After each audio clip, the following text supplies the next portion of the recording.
आप मुझे दोबारा होस्ट भी बना दीजिएगा, दोबारा मैं फिर स्क्रीन शेयर कर लूंगा।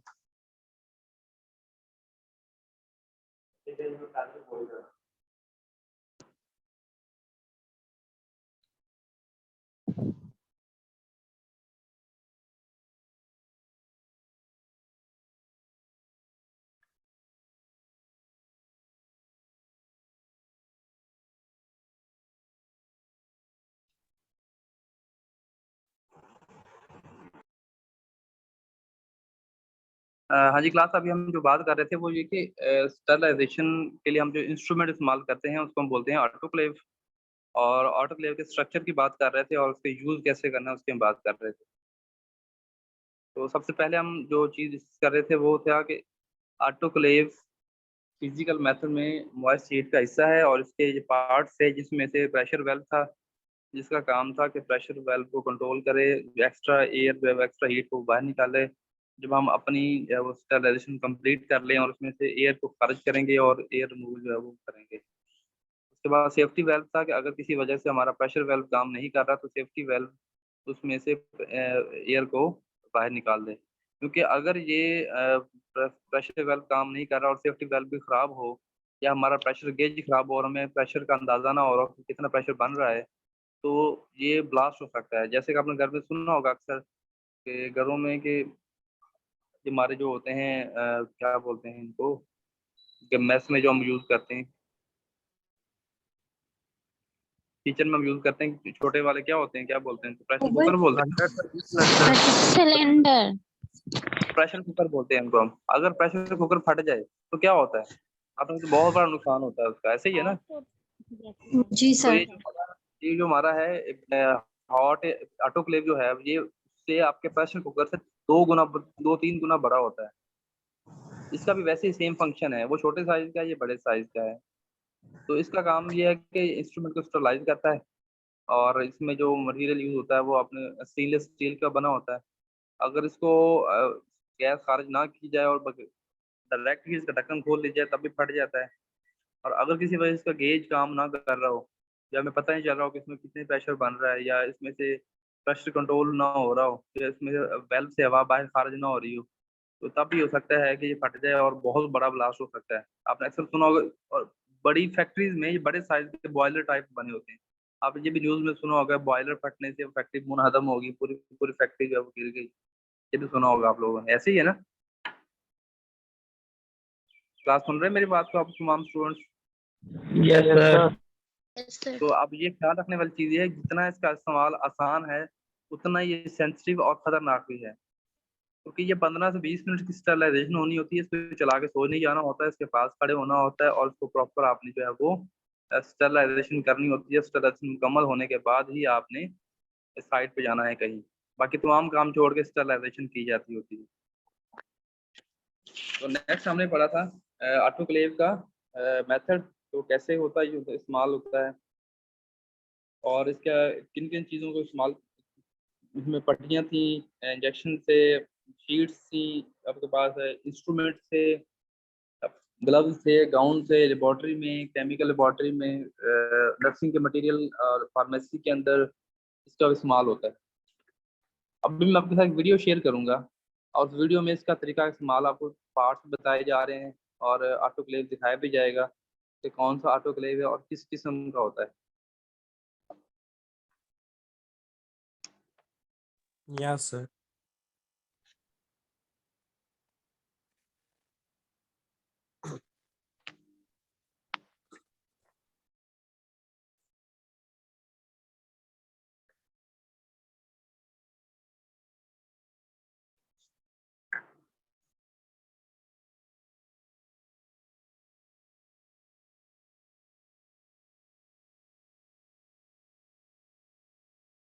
अभी आप जो ऑटोक्लेव देखने जा रहे हैं इसके अंदर आप देखेंगे कि सबसे पहले हम इसके पार्ट्स को डिस्क्राइब करेंगे। छोटे व साइज का है,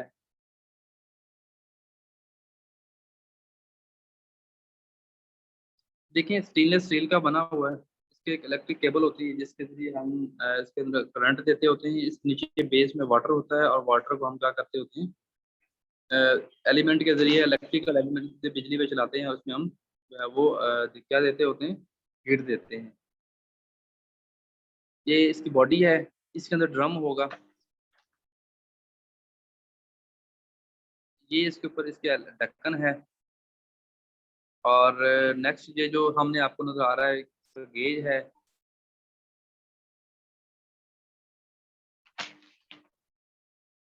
क्लास आपको पिक्चर क्लियर नजर आ रही है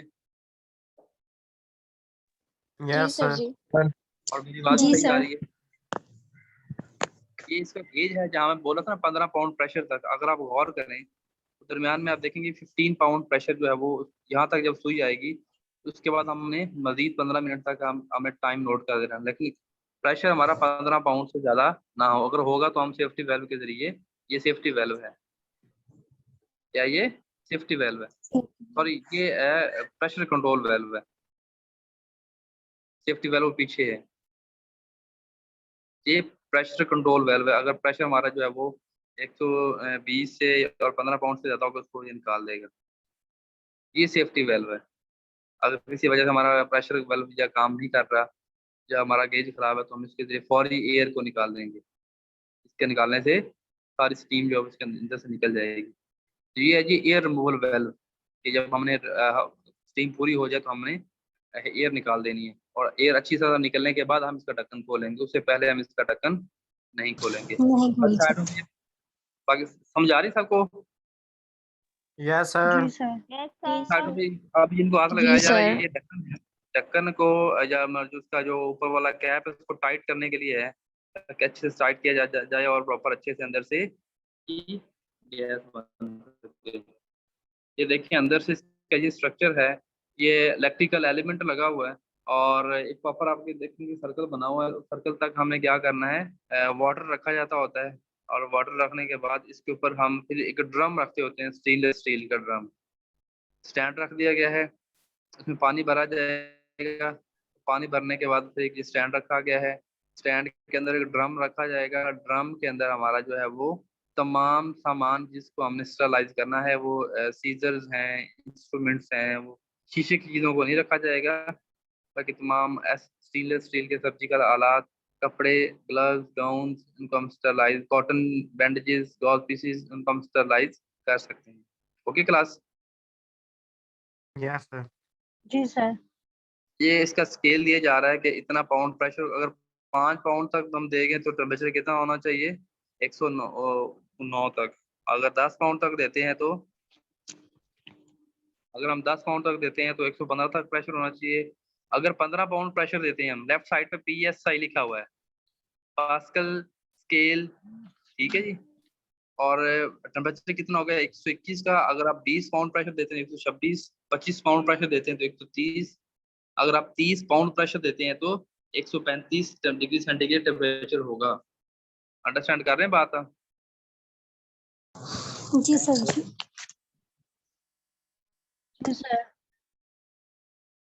अभी तक हमने ऑटोक्लेव का डिस्कस किया है कि ऑटोक्लेव क्या है, इसको इस्तेमाल करने का तरीका क्या है। सबसे पहले हमने इसको जब पानी भरना है, प्रॉपर इसका टेम्परेचर देना है, इसके प्रॉपर एयर जब वो 15 पाउंड प्रेशर बनना चाहिए, और 1 to 134 तक इसका जो है वो टेम्परेचर होगा। इस्तेमाल कैसे करना है, क्यों इस्तेमाल करना है, तो हम अभी तक पढ़ चुके हैं।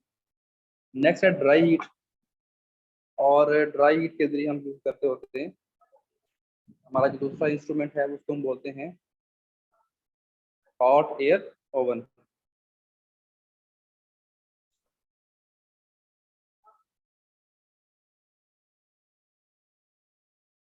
ये जी आप लोगों का हॉट एयर ओवन है, देखा हो पहले आप लोगों ने इसको?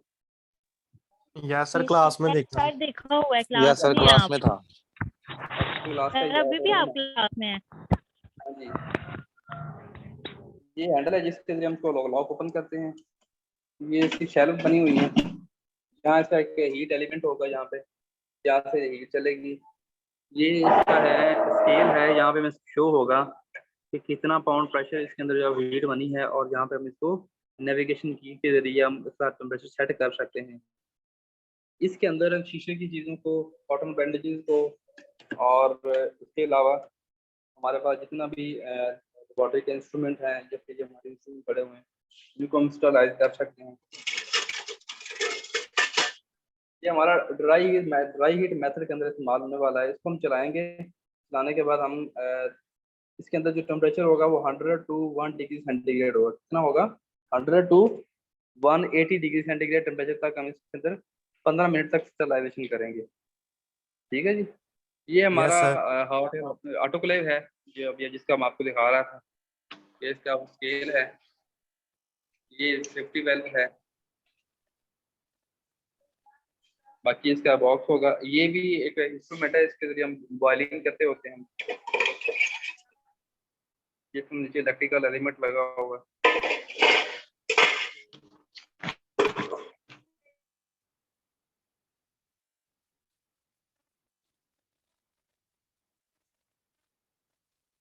हाँ जी क्लास, अभी तक हमने बात की है पहले मेथड की, जिसमें हमने बात की थी मॉइस्ट हीट की और ड्राई हीट की। तो इसके अंदर हमने इंस्ट्रूमेंट हमारे थे ऑटोक्लेव, इलेक्ट्रिकल स्टरलाइजर और ऑटोक्लेव और हॉट एयर ओवन, इनकी हमने बात कर ली है। नेक्स्ट हमारा टॉपिक है जो स्टरलाइजेशन का है। इसमें हमने जो नेक्स्ट बात करनी वो है रेडिएशन के जरिए है। रेडिएशन में ज़्यादातर हम ऐसी चीज़ों को स्टरलाइज करते होते हैं जिनमें सब एटॉमिक पार्टिकल्स होते हैं, जैसे हमारे इंस्ट्रूमेंट्स हैं, सिरिंजेस हैं, आईवी सेट्स हैं। ये जब बड़ी प्लास्टिक की चीज़ें होती हैं, जब इनको हम बॉयल भी नहीं कर सकते और इनको हम बहुत ज़्यादा हीट भी नहीं दे सकते, तो इनको रेडिएशन के जरिए रेडियो आइसोटॉप्स के जरिए हम इनको सेव करते होते हैं, गैमा रेज देते होते हैं हम।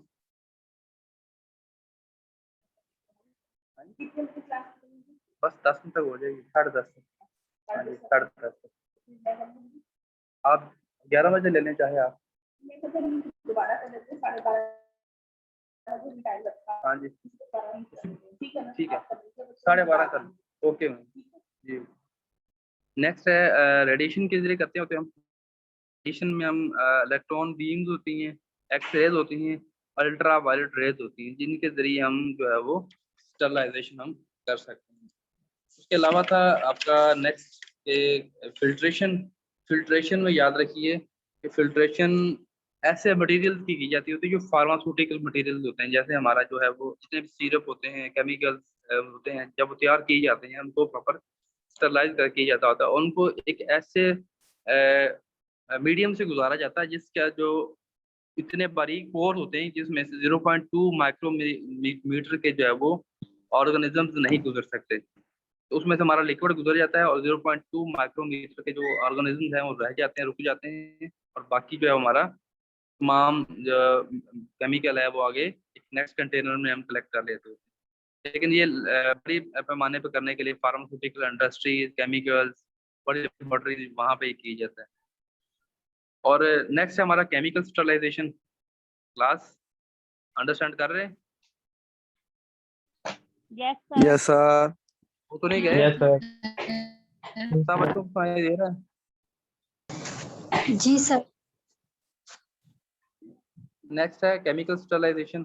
और केमिकल स्टरलाइजेशन के लिए हम याद रखें कि जैसे कि नाम से जाहिर है, इसमें स्टरलाइजेशन जो की जाएगी वो केमिकल के मेथड के जरिए की जाएगी। अब केमिकल कौन कौन से होंगे? अब देखें, अगर हम स्टरलाइजेशन करते हैं, किसी बंदे को इंजेक्शन लगाते हैं और इंजेक्शन लगाने से पहले जो उसकी बॉडी पे स्टीरॉइड से हम स्वैबिंग करते हैं, केमिकल स्टरलाइजेशन है। अगर किसी को बैंडेज करते हैं, हम पट्टी करते हैं, क्या करते हैं? पट्टी करने से पहले उसका जो जख्म साफ करते हैं, वो स्टरलाइजेशन है। अगर हम जरासीमों से वो बचने के लिए, हम किसी बॉडी को टच करने के लिए, जैसे अभी हम ये जो लगाते हैं हैंड सैनिटाइजर, ये भी केमिकल स्टरलाइजेशन है। इसी तरह अब ये स्टरलाइजेशन छोटे लेवल पे भी होती है और बड़े लेवल पे भी होती है। अब हमने इनके जरिए इंस्ट्रूमेंट्स को भी करना होता है। पायोडीन है, पायोडीन के अंदर हम अपने इंस्ट्रूमेंट्स को रखेंगे 1 घंटे के लिए, ये स्टरलाइज हो जाएंगे। इनको पहले वॉश करेंगे, फिर ये स्टरलाइज हो जाएंगे। और इसके अलावा हम इन ऐसे इंस्ट्रूमेंट्स जैसे हमारे सर्जिकल इंस्ट्रूमेंट्स हैं, इनको हम पानी से पहले धोएंगे, धोने के बाद इनको अच्छे से साफ करेंगे, और साफ करने के बाद बायोडीन स्क्रब के अंदर, बायोडीन सोल्यूशन के अंदर 1 घंटे के लिए रखेंगे, हमारे इंस्ट्रूमेंट साफ हो जाएंगे। वार्ड के अंदर ऐसे इंस्ट्रूमेंट्स को भी हम वार्ड के अंदर भी हम ऐसे इंस्ट्रूमेंट को हम स्टरलाइज कर सकते हैं हम। उसके अलावा हमारे जैसे फर्श होता है हॉस्पिटल्स में, फ्लोर होते हैं लेबोरेटरीज के, ऑपरेशन थिएटर के जो कमरे होते हैं उनको भी हम, उनके जो फ्लोर हैं उनको भी हम ये जो क्लोरीन ब्लीच होती है उससे हम जब कर लेते होते हैं। क्लोरीन ब्लीच बेसिकली 5.25 जब सोडियम हाइड्रोक्लोराइड से बनी होती है, और इसके अंदर हम एक हिस्सा पानी लेते होते हैं और एक हिस्सा ब्लीच लेते हैं, और 10 हिस्से पानी लेके जो हम पूरे रूम में जो सरफेस पे लगाते हैं तो रूम की जो सरफेस है वो क्लीन हो जाती है, वो भी एक स्टरलाइजेशन है। लेकिन अगर हम इसको अच्छे लेवल पे करना चाहें, जैसे टीबी के जरासीम में या टीबी के डिपार्टमेंट्स हैं, वहाँ पे अगर वहाँ टीबी लेबोरेटरीज होती हैं जहाँ पे टीबी के टेस्ट किए जा रहे होते हैं, तो वहाँ पे 5 हिस्से पानी होता है और 5 हिस्से ब्लीच होती है, तो उसके बाद उसको सरफेस को क्लीन किया जाता है। उसके अलावा ये जो ग्लूटारिहाइड्रेट रिहाइड्रेट फॉर्मल्डिहाइड सॉल्यूशन है, इसके अंदर जो है वो इसमें सेवलॉन, लाइसोल ये सॉल्यूशन आते हैं, इनके अंदर हम केमिकल्स को 12 घंटे तक रखते होते हैं। केमिकल से याद रखें, केमिकल स्टरलाइजेशन मीन ऐसा मटेरियल जिसके ज़रिए हम केमिकल नेचर हो, उसके ज़रिए हम मुख्तलिफ इंस्ट्रूमेंट्स को, लेबॉर्ट्री के सामान को, फर्श को, उसके अलावा ये जो मटेरियल हम जितना यूज़ किया, अब देखिए हम गॉज भी इसको हम केमिकल स्टरलाइजेशन नहीं कर सकते, हम कॉटन बैंडेजेस को स्टरलाइजेशन केमिकल नहीं कर सकते, प्लास्टिक के सामान को हम केमिकल स्टरलाइजेशन हम नहीं कर सकते। ये होगी सिर्फ इंस्ट्रूमेंट्स के लिए या रूम की क्लीनिंग के लिए, या जिस जिस प्लेस के अंदर हमने सर्जरी करनी होती है, जैसे हमारा ऑपरेशन थिएटर है और इमरजेंसी डिपार्टमेंट होते हैं, यहाँ पे स्टिचिंग की जा रही है, बैंडेजेस की जा रही है, ड्रेसिंग की जा रही है, उन एरियाज के सरफेस को क्लीन किया जा रहा है, जहाँ वहाँ पे तमाम वायरस, बैक्टीरिया, फंजाई और बैक्टीरिया और स्पोर का खात्मा करना होता है। Understand class? जी सर। जी सर जी सर जी सर जी। स्टरलाइजेशन, और उसमें हमने पढ़ा कि इसके दो तरीके हैं, एक है फिजिकल स्टरलाइजेशन और दूसरा है केमिकल स्टरलाइजेशन। तो फिजिकल स्टरलाइजेशन में मॉइस्ट हीट के जरिए था और ड्राई हीट के जरिए था। मॉइस्ट हीट में हमने ऑटोक्लेव और इलेक्ट्रिकल स्टरलाइजर पढ़ा, तो उन्हें कैसे करना है उसके बारे में पढ़ा। फिर हमने पढ़ा कि वही आप माइक ऑफ कर लिया करें जब भी एक्टिव होती हैं आप। उसके बाद हमने पढ़ा कि रेडिएशन के जरिए हम भी स्टरलाइजेशन कर सकते हैं, और रेडिएशन तब वहाँ की जाती होती है जहाँ पे बड़ी लेबोरेटरीज के रूम्स को, पूरे रूम्स को, सरफेस को करना हो। उसके लिए X rays, ultraviolet rays, electron beams, इनके जरिए, या रेडियो आइसोटॉप्स या गामा रेज के जरिए, अल्फा रेज और बीटा रेज के जरिए हम जो है वो रूम की सफाई कर सकते हैं। या हमारे जो प्लास्टिक के जो इंस्ट्रूमेंट होते हैं, जैसे आईवी, कैनूला, पेरानूला, और इसके अलावा हमारी दूसरी जो होती हैं एनजी ट्यूब्स वगैरह, इनकी स्टरलाइजेशन भी हम रेडिएशन के जरिए हम कर सकते होते हैं। फिल्ट्रेशन के जरिए भी हम करते होते हैं। फिल्ट्रेशन के जरिए बताया कि बड़ी बड़ी फार्मास्यूटिकल कंपनीज जो है वो इसके जरिए करती होती हैं। 0.2 माइक्रोमीटर के जो वो पोर्स यूज करती हैं, उन पोर्स के हम जो वो केमिकल मटेरियल या जो जिसको हमने फिल्टर करना हो उसको हम गुजारते हैं। फिर हमने बात की थी केमिकल स्टरलाइजेशन की, इसमें इथिलीन ऑक्साइड और ओजोन, क्लोरीन ब्लीच और ग्लूटारिहाइड, फॉर्मल्डिहाइड सॉल्यूशन यूज किया जाता है। इनकी डिफरेंट नेचर होती है। इथिलीन में क्या करते होते हैं हम, आधा घंटा के लिए 30-60 डिग्री तक हम उसको 3 घंटे तक स्टरलाइजेशन करते हैं। 30 से 60 डिग्री टेम्परेचर वाले मटेरियल लेके 3 घंटे तक स्टरलाइजेशन करते हैं। और ओजोन की होती है, वो क्या करती होती है, वो हवा को और किसी भी इंडस्ट्रियल एरिया की जो वो एटमॉस्फेयर को क्लीनिंग डिसइंफेक्ट करने के लिए। क्लोरीन ब्लीच होती है वो 110 और 1.5 की रेशो से हम यूज करेंगे तो 20 मिनट के लिए काफ़ी होती है वो। और ग्लूटारिहाइड, फॉर्मल्डिहाइड ये 12 घंटे के लिए होती है। अब स्टरलाइजेशन की नेचर पर डिपेंड करता है कि स्टरलाइजेशन किस चीज़ की करनी है, किस मटेरियल की करनी है, उसके लिए हम नेचर कौन सी यूज कर रहे हैं। अगर हमने रूम की करनी है, पूरे रूम की करनी है, उसके लिए ओजोन की कर सकते हैं हम। अगर सरफेस की करनी है सिर्फ, उसके लिए क्लोरोक्विन ब्लीच होगी। अगर ऐसे इंस्ट्रूमेंट है जिनके अंदर जो है वो बड़े ही सख्त और रिजिड किस्म के बैक्टीरिया, वायरस और फंजाई वगैरह हैं, उसके लिए हम ग्लूटारिहाइड और फॉर्मल्डिहाइड यूज करेंगे। अगर इंडस्ट्रियल लेवल की बात हो रही है, बड़े बड़े केमिकल्स हैं, तो उनको हम फिल्ट्रेशन के जरिए करेंगे हम। अगर बहुत बड़े पूरे पूरे हॉस्पिटल की हमने करनी है स्टरलाइजेशन, तो उसके लिए हम रेडिएशन, इलेक्ट्रॉन बीम, एक्सरे और अल्ट्रा वायलेट रेज के जरिए करेंगे। अगर हमें लेबोरेटरी, क्लिनिक, छोटे हॉस्पिटल्स, बड़े हॉस्पिटल्स, वहाँ पे हमने इंस्ट्रूमेंट की स्टरलाइजेशन करनी है, ऑपरेशन थिएटर्स के अंदर स्टरलाइजेशन करनी है, तो उसके लिए हम करेंगे ऑटोक्लेव के जरिए, और अपना दूसरा इंस्ट्रूमेंट था हॉट एयर ओवन, इनके जरिए हम करेंगे। Understand class? Yes sir. किसी किस्म का कोई Yes, sir. Question? No, sir. No? अच्छा, मुझे फिर मेरा क्वेश्चन है, वो मेरे क्वेश्चन का आप आंसर दें। ये जो मैं आपके पास स्क्रीन शेयर कर रहा हूँ, ये क्या है?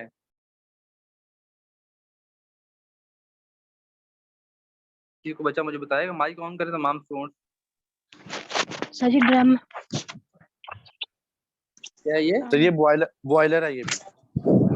Boiler drum. बताएगा। Sterilised drum. ड्रम पे नहीं है। ड्रम में ये जी? ड्रम तो ये बॉयलर है।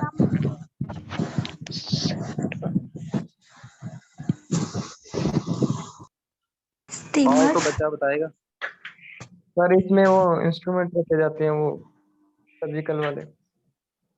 अच्छा, ये मुझे तो ऑटोक्लेव लग रहा है, आप लोगों को क्या लग रहा है? सर जी ऑटोक्लेव के अंदर ये ड्रम पैक रखते हैं हाँ जी, इसमें। शाबाश।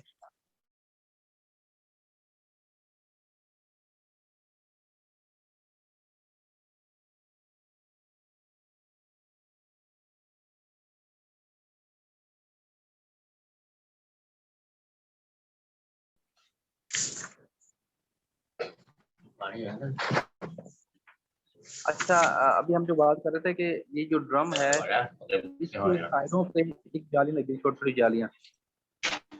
क्या लगी होती है? छोटी छोटी जालियां लगी होती हैं। जालिम जी सर। उन जालियों में हम क्या करते होते हैं, तो हमने स्टरलाइजेशन करनी होती है, तो हम उन जालियों को ओपन कर लेते होते हैं जब हमने इसको हॉट अपने ऑटोक्लेव के अंदर रखना होता है। और जब स्टरलाइजेशन मुकम्मल हो जाती होती है और हमें ड्रम को बाहर निकालना होता है, तो हम क्या करते होते हैं, हम जाली बंद को कर देते हैं जाली को। बंद कर करने के देते बाद हैं। जहाँ पे हम रखना होता है वहां जाली लगी हुई है ना, इनके साइडों में इनके लगे होते हैं दूसरे, वो क्या बोलते हैं, शटर लगे होते हैं एक टाइप के सर्कल में, डोर्स लगे होते हैं। जी सर। की क्लास? जी सर। Yes sir. जी सर। नेक्स्ट आप लोगों का जो जी लेक्चर है सर। वो होगा 10 बजे होगा आप लोगों का नेक्स्ट लेक्चर। सॉरी, 10 बजे, 11 बजे। वो आपका पैथोलॉजी का होगा। पैथोलॉजी में आज हम ब्लड बैंकिंग की बात करेंगे। तमाम स्टूडेंट्स काइंडली ऑनलाइन रहिएगा। जी सर। जी ओके सर। ठीक है। और ओके आज सर। हम जो प्रीवियस वर्क है वो भी सेंड करवाएंगे, आप लोग मुझे सेंड करना, आप लोग, मैं आपको बोलूंगा उसके बाद आप सेंड करेंगे, ठीक है? जी सर। हाँ जी, ठीक है। क्या किसी किस्म का सेंड करना क्वेश्चन? है सर जी? किसी बच्चे का कोई क्वेश्चन यहाँ पे अभी तक? सर जी सेंड क्या करना है? आपने फिर प्रीवियस जितना काम, प्रीवियस 2 वीक का जो 3 वीक का जो काम किया वो मुझे सेंड करना है आपने, असाइनमेंट वर्क। No sir. अभी मैंने पूछा है यहाँ पे किसी को बचेगा कोई question? No question? No sir. No sir. ये बताएं कि व्हाट इज स्टरलाइजेशन? मैं बस जी, मुकद्दस अफजल आप बताएं, what is sterilization?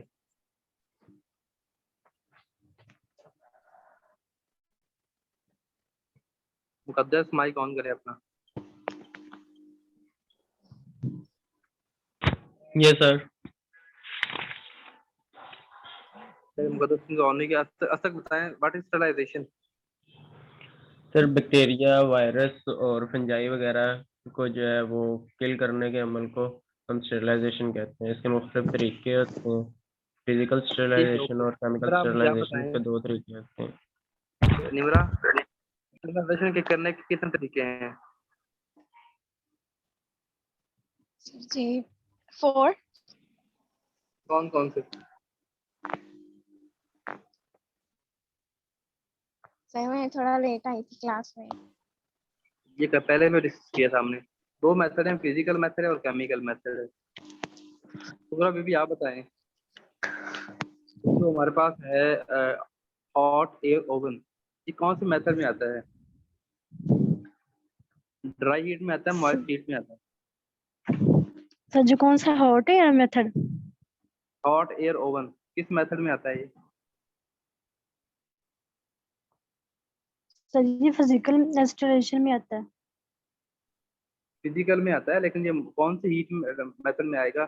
Dry heat में या मॉइस्ट हीट में आएगा?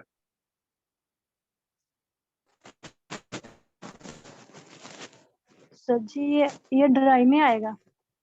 ड्राई हीट में आएगा। चलें ठीक है क्लास, इंशाल्लाह अभी हम 11 बजे दोबारा मुलाकात होगी हमारी। 11 बजे आपका लेक्चर होगा आधे घंटे का, और इसके बाद फिर हमारा होगा नेक्स्ट 12:30 बजे आपका लाइव स्किल का होगा। ठीक है जी सर। जी, ठीक। Yes sir. अल्लाह हाफिज़। अल्लाह हाफिज़ सर। अल्लाह हाफिज़।